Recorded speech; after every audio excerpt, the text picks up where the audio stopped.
Hey everyone, welcome back to my channel. So today I am going to be talking about this beautiful color that I did on a client's hair, and I'll explain what we did in just a minute. If you are new here, please give me a like and hit that subscribe button to be notified whenever I have a new video. So here is her before picture, and we've got about 2 inches of new growth, and it's a little bit warmer than what she wants, so we're gonna lighten it up a little bit, make it a little bit of a cooler tone. I'm starting off doing my sectioning like I always do. Some people may not section every time, but I feel like it really helps me to decide where I want to put the color at. She rocks a side part like myself, so I am going to be foiling the mohawk section. Sometimes if they do a side part, I will do from the side part actually and do horizontal sections and going down her head, but I'm going to do her sections facing her with her head tilted down a little bit. I feel like it gives a little bit gives you a little bit closer to the root. The angle is a little bit better. You can get an inch up just a little bit closer, so when her hair grows out, it won't show roots as fast, or sorry, new growth as fast. What I did there, which I skipped over it pretty quickly, I didn't mean to, but because I was fast forwarding. But what I have there is a little color swatch chart of some actual hair color, and I think it's really good to I pull that out sometimes if I'm not really sure, if they kind of are borderline in between a color, and we're kind of talking about, you know, putting some natural color, their natural color in there, and sometimes they're not really sure what their natural color is, so I hold up that color swatch chart, and that'll give us both, you know, idea. We can both look at it together and say, you know, this is kind of your natural color. Is this too dark? Is this too light? You know, do you like this color? Because I always err on the side of caution, just making sure that they see the color too that, you know, is going to be put in there, and they can kind of tell you, you know, I'm a little bit nervous about that color, or maybe that it's the one I want. But it worked for her, so I think it was a level 5 actually, and a level 5 is really just a medium brown color. It's kind of in the middle. It's like right in the middle between, you know, one is your darkest, like your black, close to your black color, and then like your 10, which it can go up to like 11 and 12, you know, like my hair's probably on top of 11, but it can go higher, but like right, 10 is usually kind of on the charts the highest it goes, but it's like a, you know, it's like a naturally blonde, so 5's like right in the middle. It's like just, you know, I don't want to say normal, it's a natural brown, just a natural brown. It's not really, really dark, and, you know, it's not going to scare them. You know, it's going to be more of a lighter, or more of a normal brown. I don't mean to say not normal, medium. Medium is the word I'm looking for. Yes, a medium brown. Yes. So I'm just moving up the head with my lightener. I have not put any lowlights in there yet. I usually wait until I get all of the blonde done first, and then I go back and I can decide exactly where I want to put that medium brown color in between those blonde pieces. Staking a brown color in between 2 blondes will actually make the blonde pop a little bit more, because you've got that contrast from light to dark. So that's kind of why I feel like a paint between really works well, especially if somebody wants to brighten up their blonde and you don't want to put too much lightener on the hair. It will help kind of lighten it a lot more if you kind of space that brown in between 2 blonde pieces. So I am using a weave technique instead of the slice technique, because I feel like we really want a little bit more dimension in there than more of like the chunkier highlights. Some people do want chunkier highlights. Some people want to see streaks, and, you know, some people want some, you know, to look more blended and more of a natural look. Streaks are more of something that you're going to see the blonde really bright. And then chunks, of course, are, chunky pieces of blonde, exactly like the name is, just chunky pieces.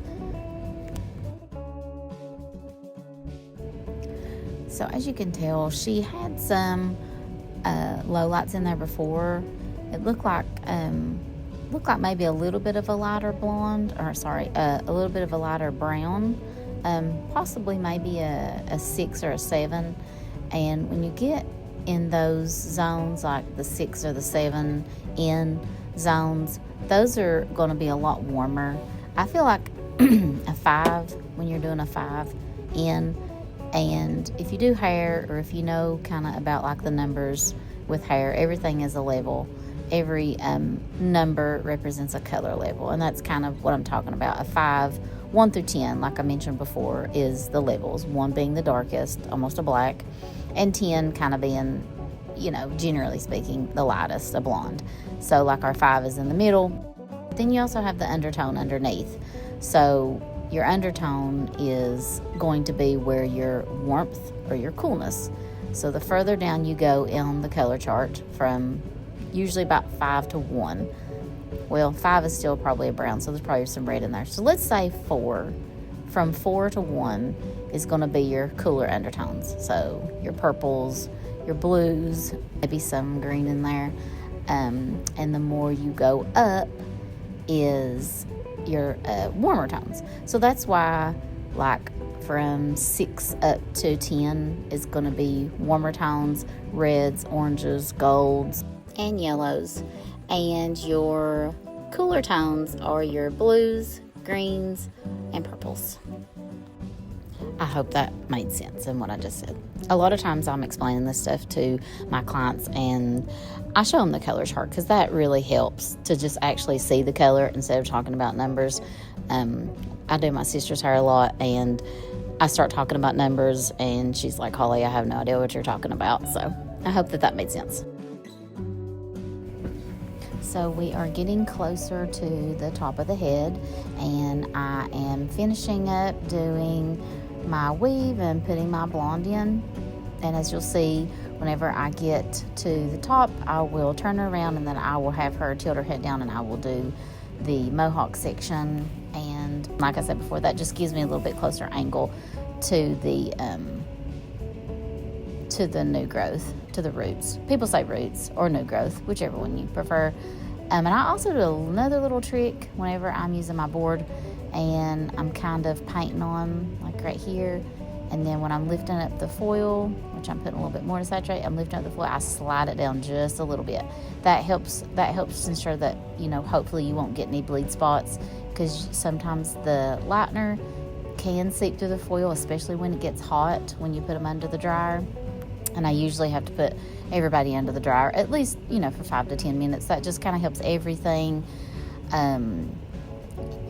kind of process at the same time, which, the back, we start in the back first, I start in the back first, because if it processes a little bit faster, sometimes I start in the front. It just depends. It depends on, each client's hair is different. So I start in the back, and then, like on this particular client, I start in the back. So that way, if she's under the dryer and the back, because I started on it first, it's going to be processed first. So I'm going to let that top hit the heat a little bit faster. So that way, it'll process it and kind of catch up with the back.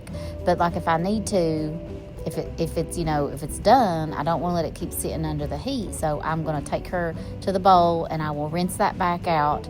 And if the top is not done in time, then I will just have them kind of go sit under the dryer. I'll wrap their hair up in the back, rinse it out, let them sit under the dryer for a little bit, and let the top get caught up with the back, because you don't want it to over process.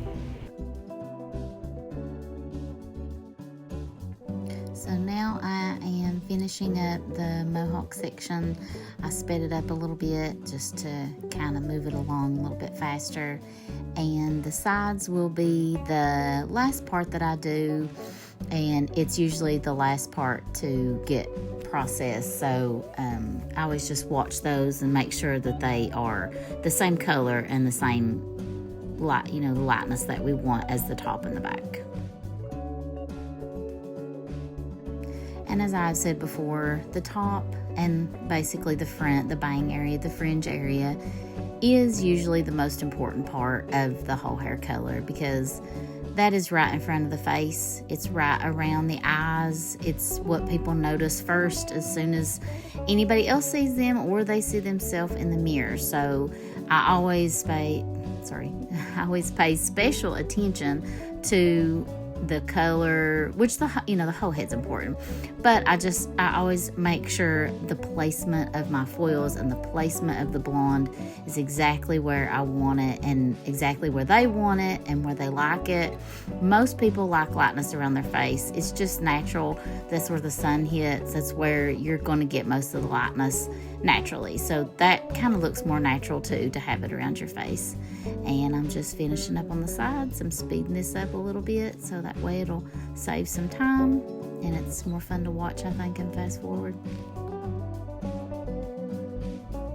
I also pay special attention to the sides of the face as well as the top, because also the sides around the temples and around the ear, the front of the ear, are also parts of the hair that people see as soon as they look in the mirror. They see the around their face, the bright pieces like that frame their face. So right here this is my paint between, and I started in the back, but this is just the part that I filmed. So I'm going in between every other foil, and I'm taking the leftover pieces that I did not lighten, and that is my 5N in there. That is like her natural color. So I'm sandwiching it in between every other piece of blonde. I don't want to do every single piece of hair because she's got some really pretty pieces of some of the warmer blonde. She's got some brown in there from the previous low light that she had before, and I don't want to uniform all over one complete two colors. I just think it looks better when you weave in and then you've got several colors in there. You've got the blonde that we've put in, you've got the low light we've put in, you've got some previous blonde color that's probably warmed up a little bit over time. You've got a lot of other colors in there, and I just think that makes it look so much more dimensional, and especially when their hair grows out and they have new growth, it's not going to just be a complete straight line of demarcation. You're going to have a lot of different other stuff in there too.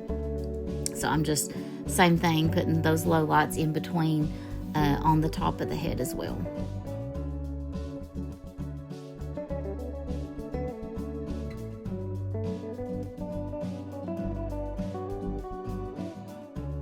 With this low light too, the 5N, I did not mix any other colors together. The 5N was really perfect, the perfect color for her hair. We really didn't need to add any warmth or coolness, because with the color swatch that we used, it really worked perfectly, and she had a lot of warmth in there anyways, and we didn't need to. The blonde that we put in was going to be cool, so I didn't need to add any other colors and mix any colors together.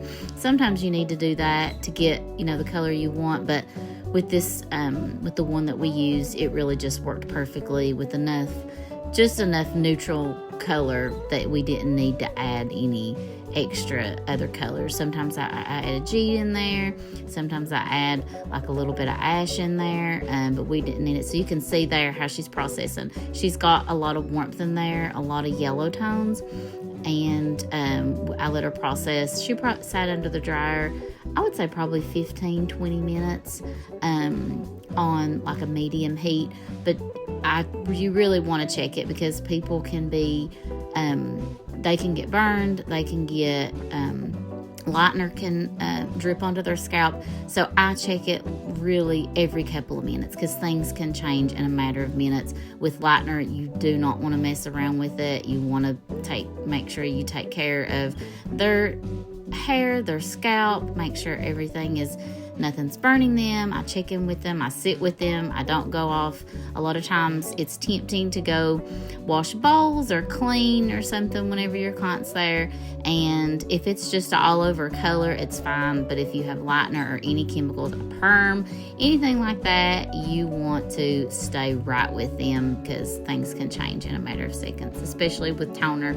Toner is not something that should ever burn them. Of course, people can have allergies and everybody's skin can react to things differently. So you just want to check in with them or I do check in with them regularly and say, hey, are you okay? Are you too hot? Is it bothering you?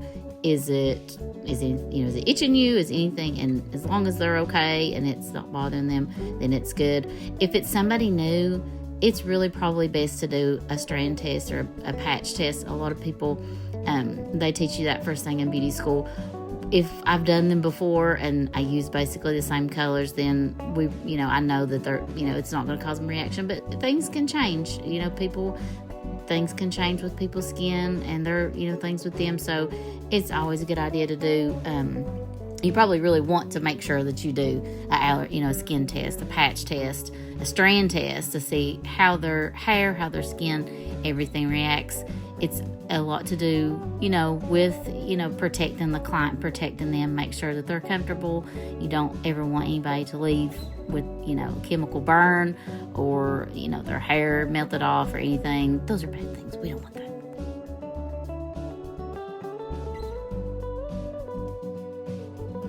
And other than all the scary things that I just talked about, this is our favorite part, the shampoo time. And this is the best part of the whole process, except for the end when they get to see their beautiful hair. But this is their favorite part, getting to relax and just giving them a little bit of a head massage, clean everything out, get all the products out. You want to make sure all the lightener is out, all the colors out, I think we did an Olaplex treatment too, but I don't think I got that in there too. Or I might have just added, you can also add Olaplex into the lightener, which I do a lot of times, especially if I'm doing a platinum blonde or a very light tone, like an 11 or a 12. A lot of times I will actually use the Olaplex Step 1 in the lightener. And you have to adjust it a little bit accordingly. You have to add a little bit more developer, if I remember correctly. I mean, that's what I do, so I hope that's correct. So you always want to check the directions on there to make sure. But I've just done it. I've used it for so long. I've used Olaplex. I've used it for probably 7 years. Probably when it first came out, I tried it. And that was actually the Olaplex toning step. I think it has a number to it. I want to say 4. I could be wrong. If I'm wrong, I'm sorry. But it is a toning conditioner, and it's very strong. So I just left it on there for a minute or two because it is so strong. I usually use Shimmering Lights, the shampoo, but I ran out and I tried a new one. I tried the Pravana, the shampoo and conditioner, and I really liked it. And I usually, if I find something, I usually really like to stick to it, and I don't really like to change. But I decided to try something new, and I actually do like it. It is pretty good. So I might keep that or just alternate, sometimes switch it up. When I get out of one, I'll buy the other, just kind of see how it goes. So we decided to curl it. And we did a little bit of a cut. We just kind of trimmed it around. She didn't need a whole lot cut off. And I think we might have I don't think we did many layers or anything at the bottom. I think usually she just likes it kind of one length. So these curls are really going to help showcase the different dimension in her hair. You can see all the different colors, and when you curl it, it shows the bottom pieces really well. It helps kind of flip out the underneath, the brown that we put in there, the 5 in, and then it's got her previous blonde in there, and then we've got those really bright blonde, really platinum blonde, cooler pieces of blonde in there. But then you've got some of the cool mixed with the warmer brown, and I just think it makes a really, really pretty, just multi-dimensional color.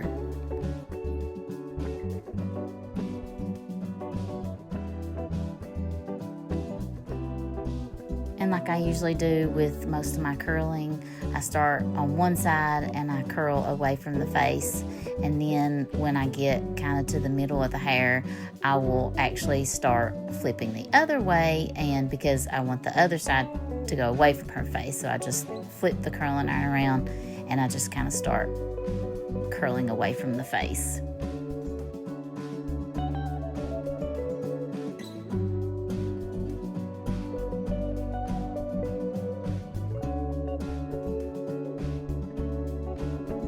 And when you're curling, you want to make sure that you are checking that curling iron, making sure that it's not too hot and that it's not going to burn their hair.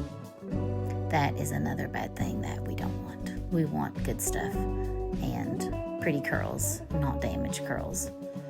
But you also have that heat protectant in there too, helping whenever you're using heat. Make sure that you always use that. So here is her finished look.